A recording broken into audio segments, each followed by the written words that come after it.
నమస్కారం. సిటీ వార్తలకు స్వాగతం. ముందుగా ముఖ్యాంశాలు. 50% వీవీప్యాట్ స్లిప్లు లెక్కించాలి.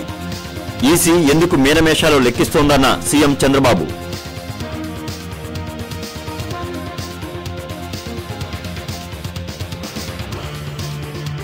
ఎమ్మెల్సీగా ప్రమాణ స్వీకారం చేసిన యనమల దేశంలో 22 పార్టీలు ఈవీఎంలను వ్యతిరేకిస్తున్నాయని వెల్లడి.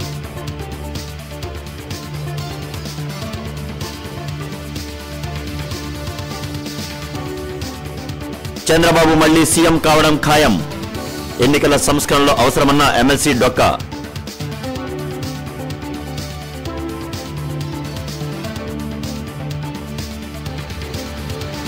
ఏప్రిల్లోనే ఠారెత్తుతున్న ఎండలు, హడలిపోతున్న ప్రజలు. 50% వీవీప్యాట్ స్లిప్లు లెక్కించేందుకు ఎన్నికల సంఘం ఎందుకు మీనమేషాలు లెక్కపెడుతోందో అర్థం కావడం లేదని సీఎం చంద్రబాబు అన్నారు. పారదర్శకంగా ఎన్నికలు నిర్వహించాలని కోరుతోంటే ఈసీకి అభ్యంతరం ఏంటని ప్రశ్నించారు. ఇంత అవకతవకల పోలింగ్ తాను ఎప్పుడూ చూడలేదని సీఎం చంద్రబాబు అన్నారు. ఈవీఎం, వీవీప్యాట్ స్లిప్లకు తేడా ఉన్నందునే 50% లెక్కింపు జరగాలని కోరుతున్నట్లు చెప్పారు. దీనిపై మరోసారి సుప్రీంకోర్టులో రివ్యూ పిటిషన్ దాఖలు చేయనున్నట్లు తెలిపారు. ఉండవల్లిలో చంద్రబాబు మీడియాతో మాట్లాడారు. ఆంధ్రప్రదేశ్లో జరిగిన ఎన్నికల తీరుపై ఈసీకి ఫిర్యాదు చేసినా ఇప్పటి వరకు ఎలాంటి చర్యలు తీసుకోలేదన్నారు. 2009 నుంచి ఈవీఎంలపై పోరాటం చేస్తున్నామని, తప్పులను ఎత్తి చూపించే వారిపైనే కేసులు నమోదు చేస్తున్నారని చంద్రబాబు మండిపడ్డారు.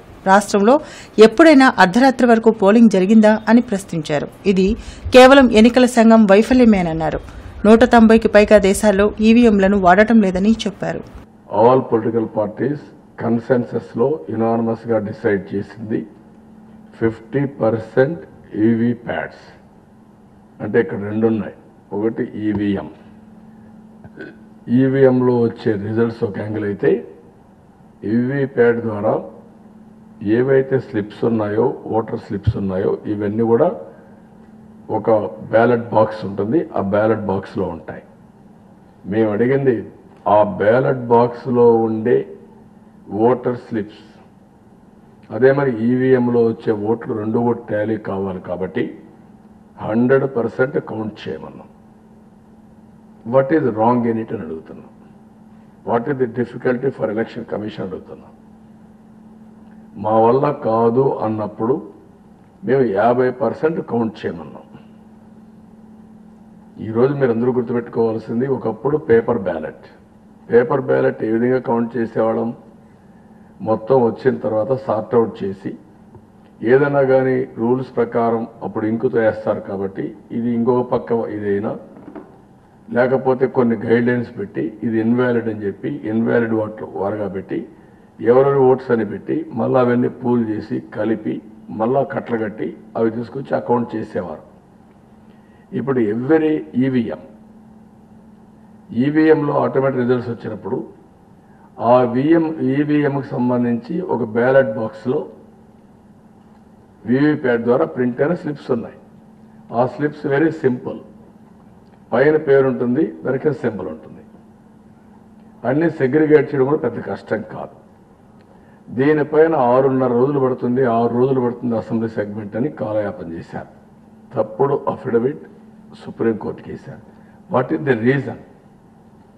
మేము అడిగేది ఫండమెంటల్ క్వశ్చన్. ప్రతి విషయంలోనూ కేంద్రం అబద్దాలు చెప్పిందని చంద్రబాబు అన్నారు.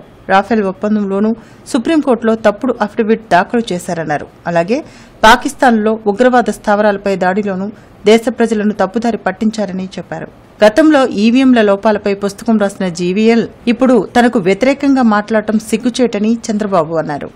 బ్యాలెట్ బాక్స్ లో ఉండే ఓటర్ స్లిప్స్ ని కౌంటర్ చేసి టాలీ చేయమంటున్నా. What is the difficulty for you to save democracy? ఇక్కడ వచ్చిన ప్రాబ్లం కూడా మీరు గుర్తుపెట్టుకోవాలి. ప్రధానమంత్రి సుప్రీంకోర్టుకి రాఫెల్లో అఫిడవిట్ వేశారు. గవర్నమెంట్ ఆఫ్ ఇండియా ఏమని వేశారండి? పిఎస్సి పబ్లిక్ అకౌంట్స్ కమిటీ చూసిందని వేశారండి. రాహుల్ గాంధీ ఛాలెంజ్ చేశారు. నేను చూసిందని మీరు వేశారు. దానిపైన జడ్జిమెంట్ వచ్చింది హైకోర్టు, సుప్రీంకోర్టు నుంచి. ఏమి ఫ్రాన్స్లో చూసారా? పిఎస్సి చైర్మన్ మావాడు, కాంగ్రెస్ అపోజిషన్ పార్టీ లీడర్, ఇది చైర్మన్ ఆఫ్ పిఎస్సి. మా వాళ్ళకి తెలియకుండా ఎవరికి ఇచ్చారు మీరు ఆ రిపోర్ట్ అడిగితే గ్రామర్ మిస్టేక్ అంటారా మీరు? ఈరోజు ఆయన చెప్పిన వ్యాఖ్యలు చూస్తే మేము ఆత్మపరిశీలన చేసుకోవాలని. మేము ఆత్మపరిశీలన చేసుకోవడం కాదు, ఆత్మపరిశీలన మీరు చేసుకోవాలి. We are demanding on behalf public.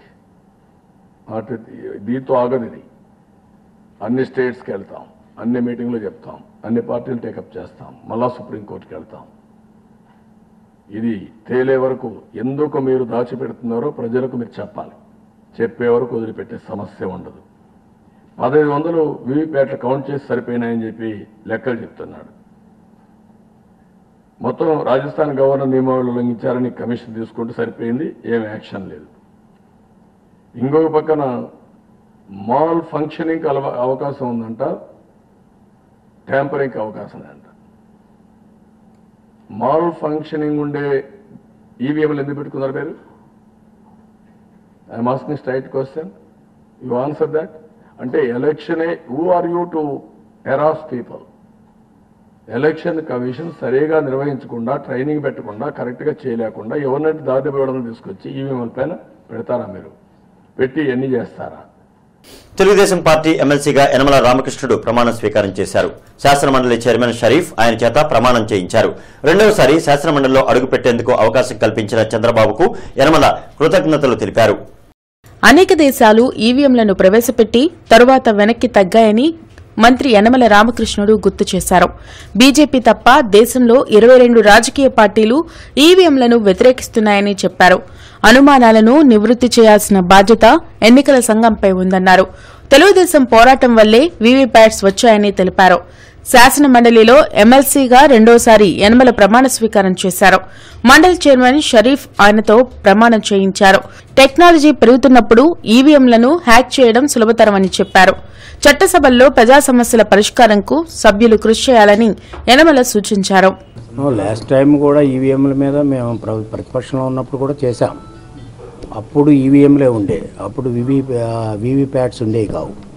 మేమంతా బాగా గొడవ చేయబట్టే ఆ వీవీప్యాట్స్ కూడా వచ్చాయి. ఇప్పుడు ఆ వీవీప్యాట్స్ కూడా లెక్క పెడతామనేటువంటి సుప్రీంకోర్టు చెప్పారు. కాకపోతే ఎంత పర్సంటేజ్ అనే దాని మీద ఇష్యూ ఉంది. ఎక్కువ పర్సంటేజ్ చేస్తే దానికి ప్రజల యొక్క ఓటు ఎట్లా వేసుకున్నారని తెలుస్తుంది అనేటువంటి ఉద్దేశంతో నిన్న కూడా రిప్రజెంట్ చేస్తాం. దాని అవసరం అయితే మళ్ళీ సుప్రీంకోర్టు కూడా మళ్ళీ కేసు ఫైల్ చేయాలనేటువంటి నిన్న డిస్కషన్ కూడా అయింది. అంచేత ప్రజాస్వామ్యం అనేది అకౌంటబిలిటీ ఉండాలి, ట్రాన్స్పరెన్సీ ఉండాలి. అంచేత ప్రజాస్వామ్యంలో అకౌంటబిలిటీ, ట్రాన్స్పరెన్సీ ఉండాలంటే నా ఓటు నేను ఎవరికి వేసానో నాకు తెలియాలి. అదేవిధంగా ఆ ఓటు మిస్యూజ్ అవ్వకుండా ఉండవలసినటువంటి అవసరం ఉంది. ఈ రెండు బేస్ చేసుకుంటే ఈనాడు ఉండేట్టు ప్రపంచవ్యాప్తంగా చూస్తే చాలా కంట్రీస్ ఇంట్రడ్యూస్ చేసి వెనక్కి తీసేసుకున్నారు. చంద్రబాబు మరోసారి సీఎం కావడం ఖాయమని టీడీపీ ఎమ్మెల్సీ డొక్కా మాణిక్య ప్రసాద్ అన్నారు. ఎన్నికల సంస్కరణలు చేపట్టాల్సిన అవసరం ఉందని, దీనికోసం అన్ని రాజకీయ పార్టీలు ఏకం కావాలని సూచించారు. సరైన కసరత్తు లేకుండానే ఎన్నికల కమిషన్ ఎన్నికలను నిర్వహించిందని టీడీపీ ఎమ్మెల్సీ డొక్కా ఆరోపించారు. ఎన్నికల సంఘాన్ని ప్రధాని మోడీ ప్రభావితం చేశారని ధ్వజమెత్తారు. లక్ష్మీపురంలోని ఆయన కార్యాలయంలో మీడియాతో మాట్లాడారు. ఈవీఎంల మొరాయింపు, శిక్షణ లోపాలు, ఓటర్లు వెనుతిరిగిన ఘటనలకు ఎన్నికల కమిషన్ బాధ్యత వహించాలని డిమాండ్ చేశారు. ఈసీ ఒంటెద్దు పోకడలను నిరసిస్తూ దేశం కోసం, ప్రజాస్వామ్య పరిరక్షణ కోసం సీఎం చంద్రబాబు జాతీయ స్థాయిలో పోరాటం చేస్తున్నారని డొక్కా మాణిక్య వరప్రసాద్ చెప్పారు. ఈ కంప్లైంట్స్ గురించి ముఖ్యమంత్రి గారు మాట్లాడి, ముఖ్యమంత్రి గారు వాయిస్ చేసి, ముఖ్యమంత్రి గారు దేశ స్థాయిలో మిగతా రాష్ట్రాలన్నా అలర్ట్ అవుతాయి, ఎన్నికల కమిషన్ ఇప్పుడన్నా ప్రాపర్గా యాక్షన్ తీసుకుంటుందని ఆయన వాయిస్ చేస్తే దాని మీద గందరగోళంగా మాట్లాడతారు. ప్రతిపక్షాలు మాట్లాడటం దౌర్భాగ్యమైన పరిస్థితి అన్నమాట. ఓటు హక్కు అనేది ప్రజాస్వామ్యంలో ఒక ఫండమెంటల్ రైట్, ప్రాథమిక హక్కు. ఓటు హక్కు అందరూ వినియోగించుకోవాలి. అందరికీ ఆ ఓటు హక్కు వినియోగించిన అవకాశాన్ని కల్పించమని ప్రాపర్గా ఎక్సర్సైజ్ చేసుకుని ఫ్రీ అండ్ ఫెయిర్ ఎలక్షన్ జరపమని డిమాండ్ చేయటం కూడా తప్పంటే ఇంకా దానికంటే దుర్మార్గం ఇంకోట్లేదు. అదే సందర్భంగా నేను అన్ని రాజకీయ పార్టీలు, వ్యక్తిగత స్థాయిలో అన్ని రాజకీయ పార్టీలకు నేను విజ్ఞప్తి చేస్తాను, మా పార్టీకి కూడా విజ్ఞప్తి చేస్తా ఉన్నాను. ఎన్నికల సంస్కరణలకి ఇది సరైన సమయం. ఎన్నికల ప్రక్రియలో, ప్రజాస్వామ్య ఎన్నికల ప్రక్రియలో భారతదేశం అనేకమైనటువంటి అడ్డంకులను తొలగించుకొని ముందుకెళ్తూ ఉంది. ఇప్పుడు మోడీ వచ్చాక ఇది ఒక స్ట్రక్ అయిపోయింది. ఎన్నికల ప్రక్రియ అనేది ఆ ఎన్నికల కమిషన్కు ఉండే స్వేచ్ఛ ప్రతి సంవత్సరం ప్రతి 5 సంవత్సరాలకు ఒకసారి ఎన్నికల కమిషన్ చాలా అడ్వాన్స్ అవుతూ తాను సంస్కరించుకుంటూ ముందుకు వెళ్తా ఉంది. మోడీ గారు వచ్చాక ఆ ప్రక్రియ ఆగిపోయింది. దానికి కారణం ఏంటంటే మోడీకి సంబంధించిన అనుకూలురు ఆ స్థానాల్లో ఉండటం వల్ల అది స్ట్రక్ అయిపోయింది. వాళ్ళు ఏమీ మూవ్ కాలే, కొత్త విషయాలు లేకపోతే ట్రాన్స్పరెన్సీ విషయంలో చర్యలు తీసుకోలేకపోతా ఉన్నారు. గత వారం రోజుల నుంచి జిల్లాలో ఉష్ణోగ్రతలు గణనీయంగా పెరిగాయి. ఏప్రిల్ నెలలోనే ఎండలు ఠారెత్తిస్తున్నాయి. పనుల కోసం బయటికి వెళ్లాలంటేనే హడలిపిపోతున్నారు. ఓవైపు పెరిగిన ఎండలు, మరోవైపు ఉక్కపోత, జనం ఉక్కిరిబిక్కిరి అవుతున్నారు. వేసవి తాపాన్ని తాళలేక శీతల పానీయాలను సేవించి ప్రజలు సేద తీరుతున్నారు. వేగంగా జరుగుతున్న అభివృద్ధి. ఎక్కడ చూసినా సిమెంట్ రోడ్లు, బహుళ అంతస్తుల భవనాలు, పట్టణాలు, నగరాలు అంతా కాంక్రీట్ జంగిలమయం. ఈ కారణంగా కనుమరుగైన పచ్చదనం. అదేవిధంగా ఏ గ్రామంలో చూసినా రహదారులన్నీ తారు రోడ్లమయం. అభివృద్ధి పనుల పేరుతో విచక్షణారహితంగా నరకడంతో నేలకొరిగిన చెట్లు, అందమైన ఆఫీసులు, ఇళ్లకు ఏసీ ఏర్పాట్లు, పెరిగిన వాహనాలు, అంతకంతకు పెరిగిపోతున్న వాతావరణ కాలుష్యం. ఇన్ని కారణాల నేపథ్యంలో వాతావరణంలో సమతుల్యత దెబ్బతిని కాలాలు పూర్తిగా మారిపోతున్నాయి. చలికాలంలో ఎండలు, వర్షాకాలంలో చలి, ఎండాకాలంలో వర్షాలు, ఇలాంటి పరిణామాలన్నీ చోటు చేసుకుంటున్నాయి. వీటన్నిటి ప్రభావంతో వేసవికాలం వచ్చిందంటే చాలు ఎండలు, వడగాలుల తీవ్రతకు ప్రజలు హడలెత్తిపోతున్నారు. ఎప్పుడో మే నెలలో ఉండాల్సిన ఎండలు కాస్త ఏప్రిల్లోనే మండిపోతున్నాయి. గత వారం రోజుల నుండి జిల్లాలో ఉష్ణోగ్రతలు గణనీయంగా పెరిగాయి. ఏప్రిల్ నెలలోనే ఎండలు మండిపోతున్నాయి. పనుల కోసం బయటికి వెళ్లాలంటేనే ప్రజలు జంకుతున్నారు. ఎండలకు తోడు ఇటీవల అనధికారికంగా కరెంటు కోతలు సైతం మొదలయ్యాయి.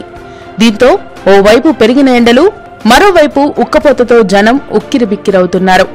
వేసవి తాపాన్ని తాళలేక శీతల పానీయాలను సేవించి ప్రజలు సేద తీరుతున్నారు. మొక్కలు పెంచి కాలుష్యాన్ని నియంత్రించి పర్యావరణాన్ని పరిరక్షించలేని పక్షంలో భవిష్యత్ ఇంకా ప్రమాదకరంగా ఉంటుందని పర్యావరణవేత్తలు హెచ్చరిస్తున్నారు. ఎండలు ఎట్టున్నాయి? ఎప్పటి నుంచి ఉన్నాయట? 10 రోజుల నుంచి బాగున్నాయి. ఏం పని మీద తిరుగుతుంటారు? ఏం పని మీద తిరుగుతుంటారు? కాలేజీ పని. మీరేం పని చేస్తుంటారు? అటెండర్. బయటకు తిరుగుతుంటారా? బయట తిరుగుతాం, బ్యాంక్ పని. ఎండలు బాగున్నాయి. ఎక్కువగానే ఉంటాయి.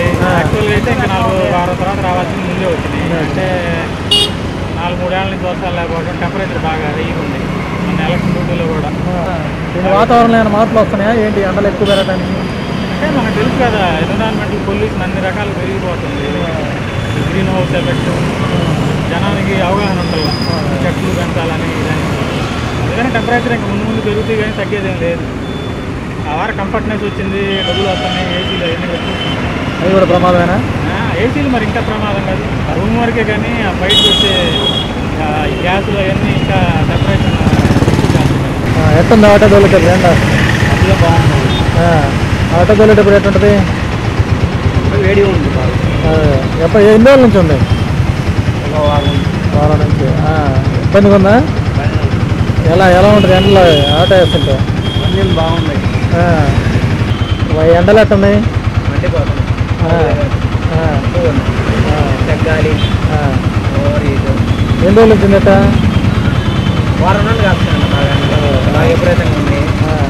ఇంతకుముందు ఏప్రిల్ ఎట్టుండేదా? ఇంతకుముందు కన్నా కూడా ఎక్కువ ఉన్నాయి. చాలా తీవ్రంగా ఉన్నాయండి. ఏప్రిల్లో గతంలో ఇలా ఉండేదా? పోయిన సంవత్సరం కంటే ఎక్కువ ఉన్నాయి. ఇప్పుడు ఇలాంటి ఎండలు మే నెలలో ఉంటాయి, ఏప్రిల్లో ఉంటాయి. మే నెలలో జూన్ నెల దాకా కూడా ఉంటాయి. ఏం తక్కువ, దాంట్లో సమస్య లేదు. అంటే గతంలో ఏప్రిల్ ఇలా ఉండేదా? ఇంతకంటే కొద్దిగా తక్కువ ఉంటాయి. ఇదే ఉండేవి, కొద్దిగా తక్కువ ఉంటాయి. ఈ సంవత్సరం పెరిగినాయా? ఈ సంవత్సరం బాగా పెరిగినాయి. బాగా ఈ సంవత్సరం బాగా ఎండలు పెరిగినాయి. మనం పెరగాలంటే భయపడుతున్నాం. కారణం ఏమనుకుంటున్నారు? వాతావరణంలో మార్పులు. వాతావరణంలో మార్పు అంటే వర్షాలు లేక. పొల్యూషన్ కానీ, చెట్లు, ఏసీలు చెట్లు ఉంటే ఇంకా బాగుండేది. చెట్లు తగ్గినాయి కాబట్టి ఇంకా ఎండలు పెరిగినాయి. ఇబ్బంది అయితే ఎండల్లో. ఇబ్బంది. ఎండలు భయంకరంగా ఉన్నాయి. వర్షాలు రావాలన్నా కానీ బయటికి చాలా కష్టం. ఎందుకంటే మే నెల కూడా దాటిపోయి స్థాయిగా ఉన్నాయి. ఏప్రిల్ స్టార్టింగ్లో చాలా ఇబ్బందులు ఉన్నాయి. కష్టమే. రోడ్డు మీద నడవాలన్నా కానీ ఏదైనా పనులున్నా కానీ ఇబ్బంది పడాల్సింది. పనులు చేసుకోవాలంటే కష్టమే. హాస్పిటల్లో పోయి శిలాలు పెట్టుకోవాలి. అంత తీవ్రమైన ఎండలు భయంకరంగా ఉన్నాయి. అందులో ముసలు రావాలన్నా పొద్దున 10-9 రోజులు పనులు ముగించుకొని ఇంటికి వెళ్ళిపోవడం చాలా వరకు మంచిది.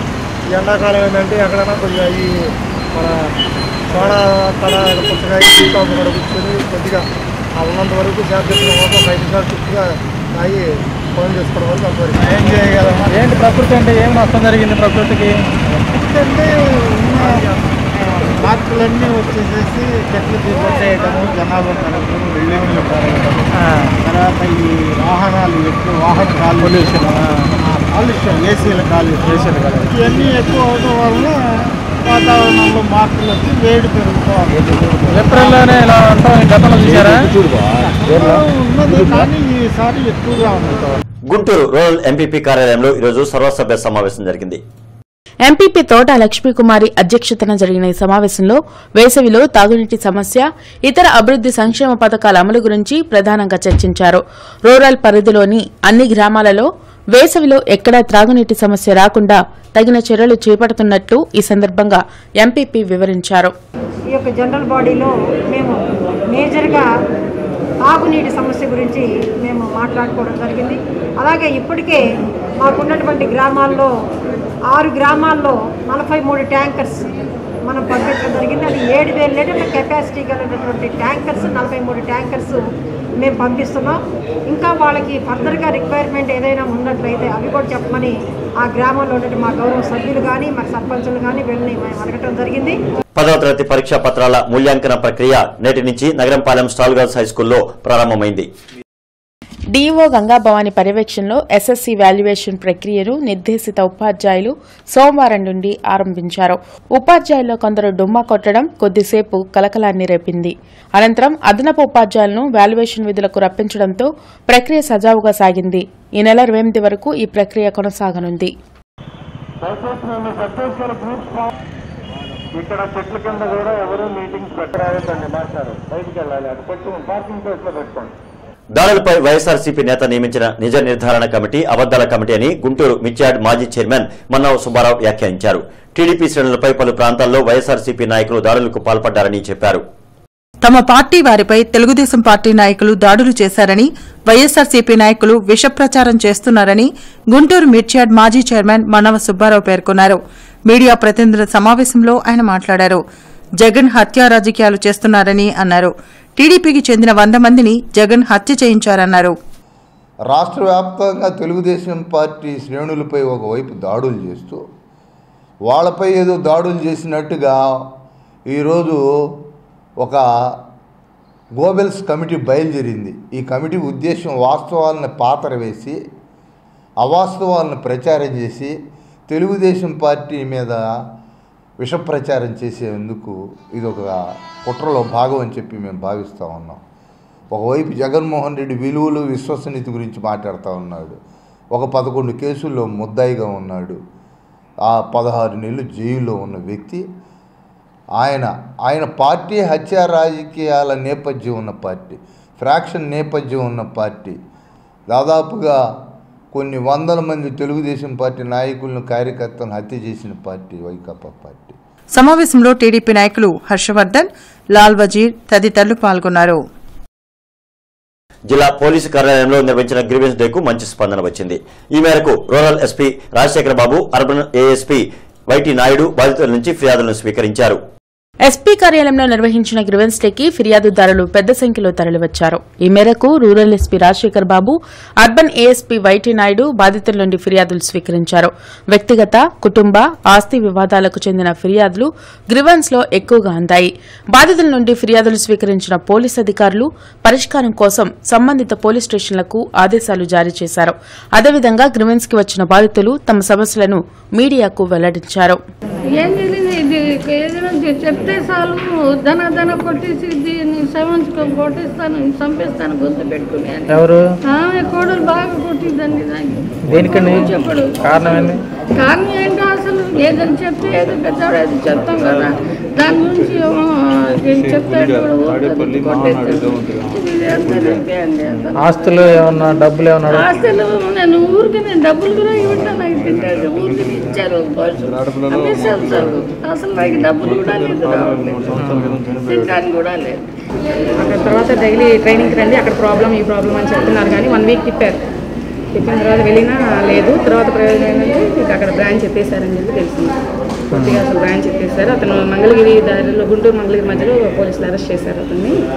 అతను అంతకుముందు కూడా ఇలాంటి చాలా చీటింగ్ కేసెస్ చేశారు అని చెప్పి మాకు 2-3 క్లిప్స్ పంపించారు. అతనికి సంబంధించినవి ఒక క్లిప్ పంపారు. అంతకుముందు కూడా గతంలో ఒక 5 లక్షలకి ఇలాగే ఎవరిని మోసం చేసి తీసుకున్నట్టు తెలిసింది. ఇక్కడ డబ్బులు పోయినాయి అనుకున్నాము. కానీ మధ్యవర్తిని మేము చేస్తాం, మాట్లాడతాం, మీరు కంగారు పడతామని చెప్పి చెప్తున్నారు. ఇది లాస్ట్ జూన్లో జరిగింది.